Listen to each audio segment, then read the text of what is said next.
Oh, hey. Hey. Oh, wow. You came back. Welcome back. Good to see you. I am Kirra Like Mirra. Really good to see you. Thank you for coming and watching this video. If you watched my last one, thank you times two. My last video, if you didn't see it, was about starting a shoe business. It talks about a few websites that you could practice shoe design on, some of which you can start selling your own brand with little to no money. Feel free to check it out if you are interested in that. When I was watching that video, however, it occurred to me, some people don't want to start a shoe business. Some people don't want to start a business at all. And that's fine. That's fine. No judgment here. I wanted to make, though, a video that would benefit such people who just want to be more successful. Let's say you don't want to start a business plan, but you want to start working out more. Or you want to start a diet plan. Or you want to do more community service. Or you just want to make some goals and resolutions and follow through and finish them. Okay, that's fine. This video is 100% for you. This is basically, we'll call it Reaching Goals 101, how to be more successful. It's actually pretty simple when I get into it, and it starts with the first rule, the first thing you want to do before anything else is, and I can't express this enough, write your goals down. Start by writing down whatever you want to complete. Let's say you're doing it for the next year, maybe a New Year's resolution. Write it down. Maybe you just want to lose some weight. Write it down. Maybe you just want to make a business plan or just start selling some stuff. Write that down, write that down! Write it down. Write it down. A year goal. Or a few goals if that's your inclination. My good friend actually suggested this to me, to write my goals down. And I said, why? He said, well, Google it. Google it. Look up how much more likely you are to succeed. And I did. And I actually came up with the idea that when you write something down, you are 42% more likely to succeed. And that means you are already almost halfway to completing whatever you wrote down just by writing it down. Isn't that awesome? Not only that, but only 3% of adults write their goals down in the first place, which I think is just crazy. You have a way to already be halfway to completing something and you don't do it because you're in the 97%. It's ridiculous. So when you write those goals down, don't just write a year-end out goal or a few year-end goals. What I suggest is you begin to write your year-end goals, your quarterly goals, your monthly goals, and then your weekly goals. Great. When you do that, would that not statistically increase your chances each time you continue to break down the process? Doesn't that also make it more manageable for you to complete them? You're just increasing your percentage chance of following through just by writing some things down. It's amazing. And again, it doesn't look like a daunting task that you can't complete. It's something that you've broken down into manageable bits that you can take care of each week. Now, you might be wondering, why didn't I say daily goals as well? The simple answer is, and I'm not the end all be all on this subject, but I do feel when you write out those daily goals in advance for every single day, it can get overwhelming in a way.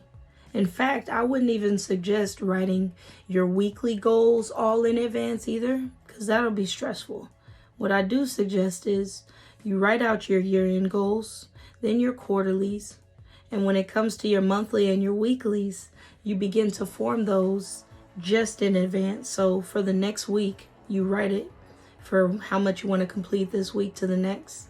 And then you wait until that following week to write your weekend goals after that. And same for your monthly. You set your monthly task at the beginning of the month, not for both the next 11 months, but for that following one, and go from there. This allows a little wiggle room for you. It makes you not feel as pressured. It's not as time consuming. Can you imagine writing 52 weeks of plans at the beginning of the year? You'd be tired. And so would I. Same with daily tasks. I feel like if you wrote your daily tasks 7 days in advance, if you didn't complete one, that would get tacked on to the next, and so on and so forth. And now it's Friday and you have so much to still do. And I feel like that's just a little too overwhelming. So that's why I settled on weekly goals and writing them as they come. So how do you get to writing these goals down? How do you even know where to start? Well, the next thing you have to do as you begin to write your goals and break them down is research. And then you want to do more research. And then you want to do more research after that. When you do all this research, it helps you understand not only what you need to do to complete the goals that you've listed, but also the pitfalls you need to avoid along the way. You might not be the first person to think of something to do, and that's fine. But that also means you have the advantage of learning from other people's mistakes. Watching videos like this will help you avoid those mistakes. YouTube is a great place for research. Google, I do it all the time. It does not make you less of a person. Getting out there and talking to people who have real life experiences with certain things can help you just skip a few steps and get that cheat code you need to get to the next level, whatever it may be. Also, in the process of doing research, of course, that percentage that you increased just by writing down your goals goes up that much more by doing your research.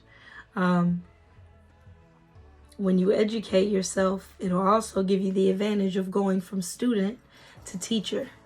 As you continue to learn about things, you stop being clueless and you start being really knowledgeable about the things that you're learning about. So you become just an all-around better person for it. One of the last things I want to say that I feel like will help you reach those goals is as you set those weekly tasks at the beginning of the week, I would suggest you have a day of accountability, we'll call it.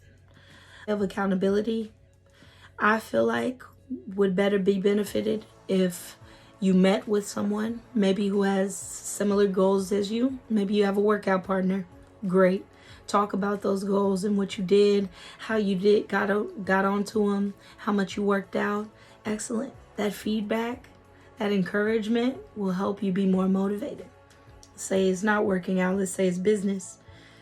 Do you have any business partners? Do you have maybe a coworker who's as passionate as you? Or maybe it's unrelated. Maybe you just have a friend or a girlfriend or a boyfriend, a husband or a wife. Those people can help you be encouraged. They can help inspire you. They can help, again, hold you accountable. You know, that level of responsibility can help increase your chances of success. And again, if we're playing the percentage game, my God, by now you're well over 50% there. So, but there is the idea of, okay, you don't want to rely on anyone but you. And that's 100% fine. What I would suggest is you still have a day of accountability. And that day of accountability, again, starts with writing things down. By writing things down, maybe in a journal, Plenty of scientists, plenty of artists, plenty of geniuses wrote things down. We have the proof in history. So when you write those things down, you can think, really, why didn't I hit that goal that I committed to? How can I improve from this week to the next? And it'll help give you a level of clarity that you will not even begin to believe just by sitting here right now with me. So yeah, if you did all of those things, I would venture to say that you would succeed. You will succeed. A few reminders though along the way. Don't forget to be realistic. You want to be realistic, but you also don't want to give yourself easy layups when it comes to those goals that you're setting. You don't want to say, I want to be $50 richer by the next year. That's ridiculous. But you also don't want to say, I want to make $1 million in 12 months, unless you have already set goals that have gotten you well on the way. And in which case, go on, do it, please. Inspire us all. But if you can keep yourself a level-headed person along the way, it'll really help you stay serious about those goals and really complete them. Another thing you want to do along the way is celebrate the tasks that you complete, however small. Just be happy that you're on the journey. You know, at the end of each quarter, look back and see what you did and pat yourself on the back. I've just done just a couple more months. I've just done a couple months of working at it and being more successful and writing things down and setting my goals. And I feel like a new person already, just a couple months in, and I'm going to celebrate that, you know. Finally, while you're celebrating and while you're setting realistic goals, you want to stay consistent, stay committed, keep following through on those things that you're doing. Don't give up if you don't hit every single goal along the way. That's okay. Just get up, write it again, come at it a different way. Get your perspective in your weekly meetings, in your weekly self-reflections, in your weekly goals. Those things should be recommitted. You should feel fired up yet again. And of course, a few ways to do that is watching videos just like this, searching motivational videos. Those things are so great. Those things will fire you up. There are plenty of Instagrams like my shoe Instagram, which I mentioned in my last video, that really will push you to get to that next level, will make you more fired up than ever to complete and succeed. And that's it. That's all you got to do. But at the end of the day, it's up to you. Being proud of yourself and what you've committed to and what you complete is the best reward that life can ever give you. Is the best reward that you can give to yourself, in fact. So that's all I got. Thank you so much. If you made it to here right now in this video, then you are my favorite type of person. And of course, I'm going to keep making these videos until you like me. This is Kirra Like Mirra. I'll see you next time.